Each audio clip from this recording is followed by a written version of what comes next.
Dan hindari perkara-perkara yang baru dalam urusan agama. Kalau dalam urusan dunia silahkan kalian sibukkan diri, berinovasi dalam urusan dunia. Lampu ini bid'ah Ustaz. Pidato di podium dengan mic, dengan pengeras suara, itu bid'ah dolalah juga. Ingat dulu semuanya. Katanya semuanya tidak kecuali harus fair. Harus fair, harus konsisten. Katanya kulu bid'ah, semuanya tidak ada kecualian.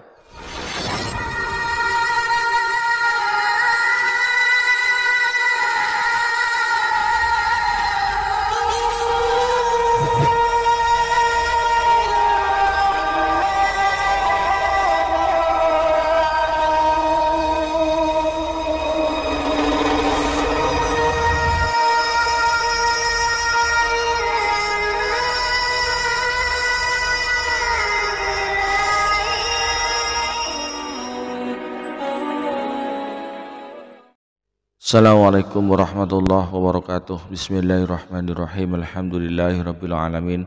Nahmaduhu wa nasta'inuhu wa nastaghfiruh wa na'udzu billahi min syururi anfusina wa min sayyiati a'malina.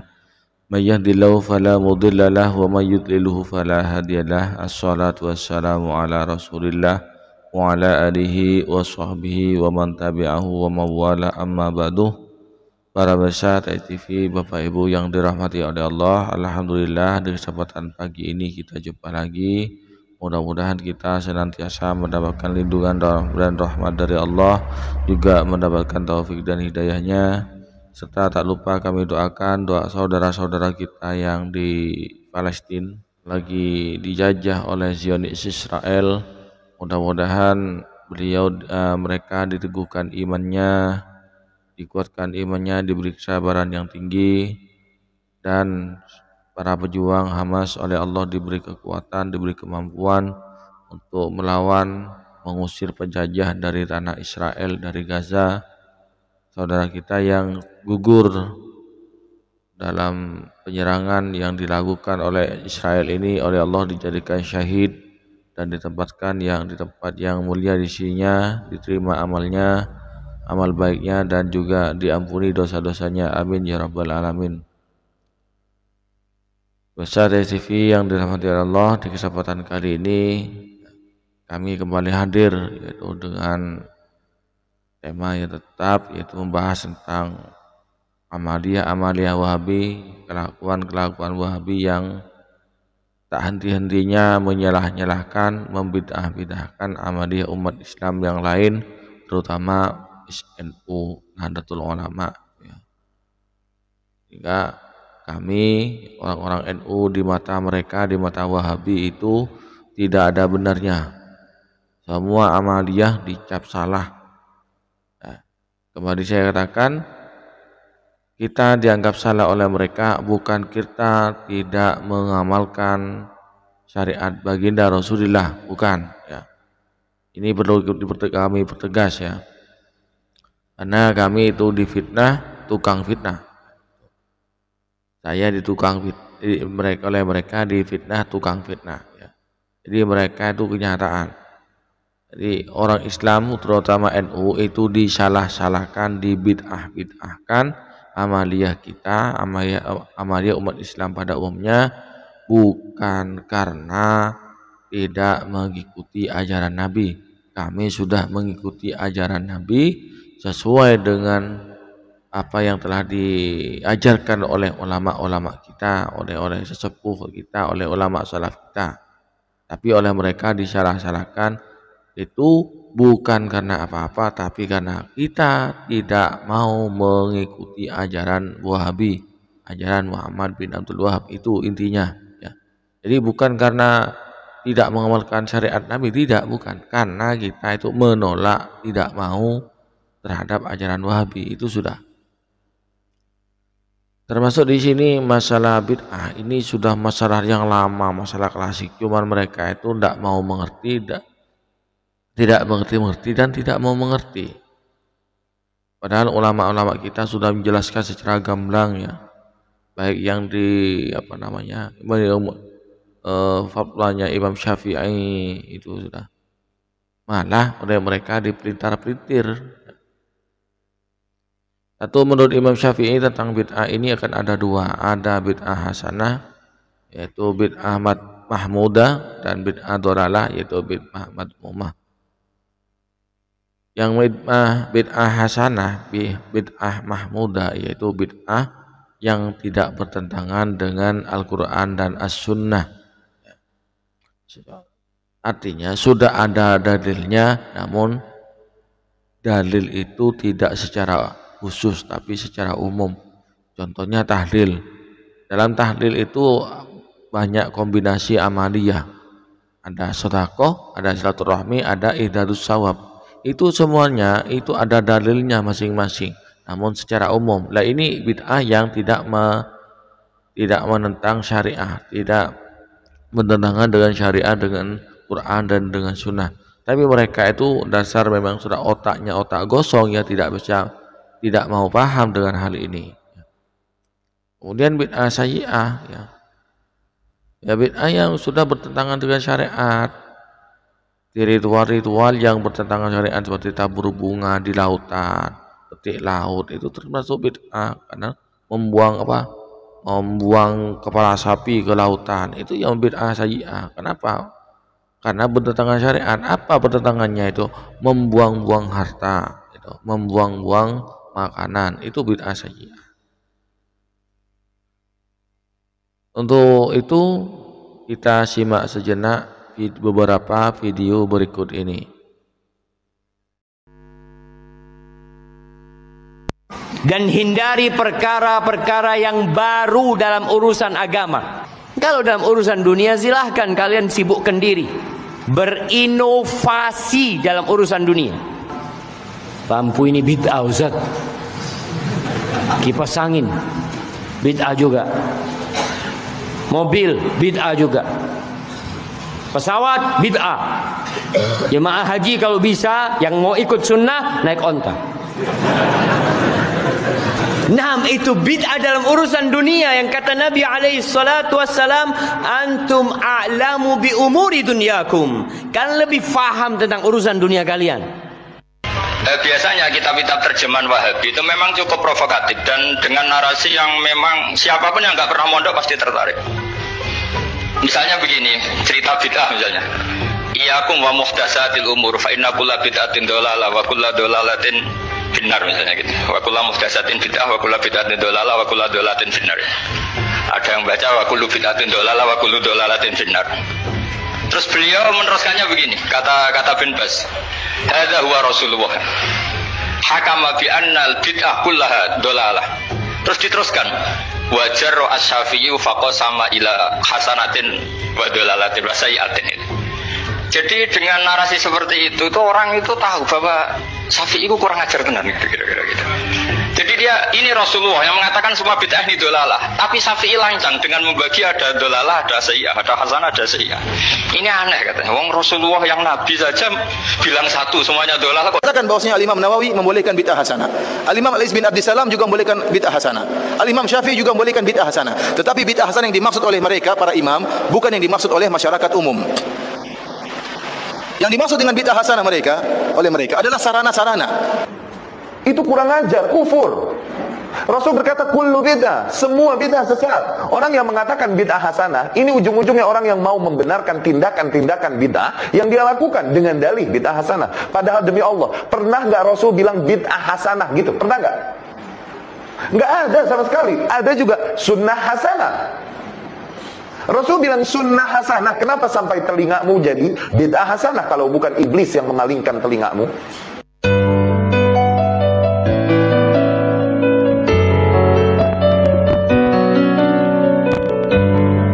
Menurut ulama salaf, mulai dari kalangan sahabat Abu Bakar, Umar, Uthman, Ali, Khulafaur Rasyidin, sahabat-sahabat yang lain, sampai imam-imam mazhab seperti Imam Syafi'i, Imam Ahmad dan lain-lain, semuanya mengatakan bid'ah itu terbagi menjadi dua. Ada bid'ah hasanah, ada bid'ah sayyi'ah. Ada bid'ah yang baik, ada bid'ah yang tidak baik. Ini mayoritas umat Islam. Lalu ada kelompok namanya Salafi Wahabi, nggak mau bid'ah hasanah. Loh, ini masalah ini. Bid'ah hasanah ini persoalan sudah selesai. Kok dibahas lagi. Para sahabat, khulafaur rasyidin, ulama salaf sudah sepakat kalau ada bid'ah hasanah. Ini kok nggak disetujui, ini masalah sebenarnya. Dan Wahabi yang menolak bid'ah hasanah ini dalilnya cuma satu hadis, yaitu hadis kullu muhdatsatin bid'ah wa kullu bid'atin dhalalah. Itu aja dalilnya. Adapun para ulama yang menerima bid'ah hasanah dalilnya lebih dari 350 hadis. Ustadz ini penipu. Loh, saya nipu apa? Ustadz kemarin di Masjid At-Taqwa ribuan orang ditipu sama Ustadz. Mana yang ditipu? Ustadz bilang bid'ah dibagi menjadi dua, bid'ah hasanah, bid'ah sayyi'ah. Itu gak benar Ustadz. Yang benar semua bid'ah itu sesat. Saya bilang sama dia, justru yang benar bid'ah memang dibagi dua, yang gak dibagi kayak kamu tuh yang salah. Saya bilang begitu. Tapi dalil Ustadz gak benar. Loh, saya waktu itu dalilnya Al-Quran, hadis-hadis sahih banyak sekali, dan gak ada yang dhaif. Kok bisa dibilang gak benar? Yang mana yang gak benar? Kata dia, Ustadz berdalil dengan penghimpunan Al-Quran pada masa Khalifah Abu Bakar. Itu bukan bid'ah Ustadz, itu sunnah Rasul. Akhirnya HP waktu itu saya sambung ke laptop. Berarti kamu nggak tahu sama hadisnya. Ini hadisnya. Sayyidina Umar berkata pada Sayyidina Abu Bakar, wa inni ara an tajma'al Quran. Aku berpendapat Anda khalifah harus menghimpun Al-Quran. Faqala Abu Bakar. Abu Bakar berkata, kaifa af'alu syai'an lam yaf'alhu Rasulullah sallallahu alaihi wasallam. Bagaimana aku akan melakukan sesuatu yang belum pernah dilakukan oleh Rasulullah SAW? Berarti bid'ah menghimpun Al-Quran. Lalu kata Umar, huwa wallahi khair. Demi Allah itu baik. Berarti hasanah. Berarti penghimpunan Al-Quran bid'ah hasanah. Dan sahabat setuju. Berarti bid'ah hasanah. Lalu kata si Wahabi itu, loh, itu kan pendapat pribadi sahabat, katanya. Walaupun pendapat pribadi, tapi kan harus diikuti. Beliau itu siapa? Abu Bakar dan Umar itu khulafaur rasyidin. Rasulullah memerintahkan kita ikut beliau. Hatta walaupun itu pendapat pribadi, kita diperintahkan ikut. Sabda Rasulullah Shallallahu Alaihi Wasallam, iqtadu billadaini min ba'di Abi Bakar wa Umar. Ikuti dua pribadi setelahku, Abu Bakar dan Umar. Seandainya itu pribadi, apalagi itu pendapat mereka dalam kapasitasnya sebagai khulafaur rasyidin. Diperintahkan oleh Rasulullah SAW, alaikum bisunnati wa sunnatil khulafair rasyidin. Kalau pendapat kamu nggak boleh diikuti, pendapat pribadi kamu. Pendapat kamu nggak ada yang hebat. Kalau pendapat sahabat ini ya kita ikuti nih, walaupun pendapat pribadi. Kamu nggak boleh diikuti. Itu beberapa penjelasan ya, memang beda penjelasan dari ulama kita, ulama Ahlussunnah wal Jamaah dengan penjelasan Wahabi. Tadi yang disampaikan oleh Gus Baha itu menyampaikan fatwa dari Syekh bin Bas.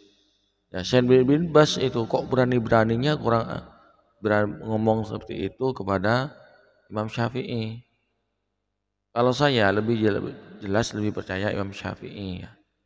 Saya yakin kualitas ibadah, kualitas keilmuannya jauh Imam Syafi'i daripada hanya seorang Syekh bin Bas ya.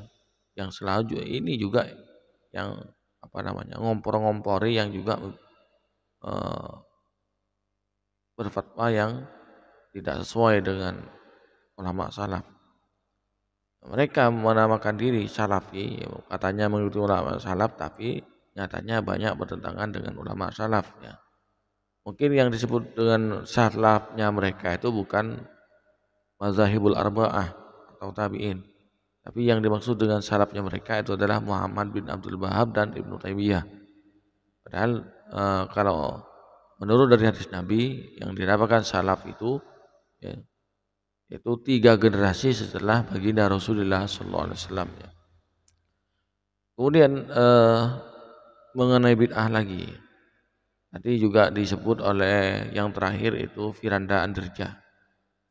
Andirja bid'ah hasanah itu katanya tertuju pada bukan ritual tapi sarana ibadah.